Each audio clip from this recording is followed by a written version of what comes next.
നമസ്കാരം. ആലപ്പുഴയിൽ മിന്നും പ്രകടനം കാഴ്ചവെച്ച ബി.ജെ.പി. നേതാവാണ് ശോഭാ സുരേന്ദ്രൻ. 3 ലക്ഷത്തോളം വോട്ടാണ് ശോഭയ്ക്ക് നേടാനായത്.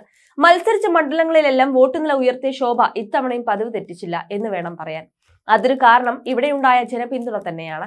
എന്നാൽ ആദ്യ ലോക്സഭാ വിജയം ആഘോഷമാക്കുകയാണ് ബി.ജെ.പി. കേരളത്തിൽ ചരിത്ര നേട്ടമുണ്ടാക്കിയ സുരേഷ് ഗോപിക്ക് നേരത്തെ ആശംസ നേർന്നിരുന്നു. ഇപ്പോഴത്തെ ആലപ്പുഴയിലെ ജനങ്ങൾക്കായി പുതിയ പദ്ധതികൾ ആസൂത്രണം ചെയ്യുകയാണ് ശോഭാ സുരേന്ദ്രൻ.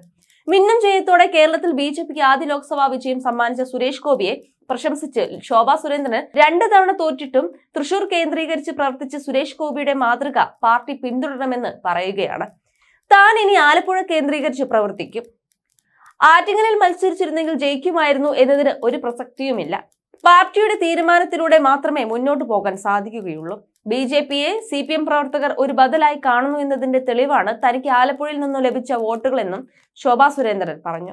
ആലപ്പുഴയിൽ മികച്ച പ്രകടനമാണ് ശോഭാ സുരേന്ദ്രൻ കാഴ്ചവെച്ചത്. 3 ലക്ഷത്തോളം വോട്ടുകൾ നേടി. മത്സരിച്ച മണ്ഡലങ്ങളിലെല്ലാം വോട്ട് നില ഉയർത്തിയ ശോഭ ഇത്തവണയും പതിവ് തെറ്റിച്ചില്ല. ഹരിപ്പാട്, കായംകുളം നിയമസഭാ മണ്ഡലങ്ങളിൽ 2ാം സ്ഥാനത്താണ് ശോഭാ സുരേന്ദ്രൻ. കോൺഗ്രസ് സ്വാധീന പ്രദേശങ്ങളായ ഹരിപ്പാട് ലോക്സഭാ മണ്ഡലത്തിലെ കരുവാറ്റ, കുമാരപുരം, ചെറുതന പഞ്ചായത്തുകളിലും ശോഭാ സുരേന്ദ്രൻ ലീഡ് ചെയ്തതും ശ്രദ്ധേയമായിരുന്നു.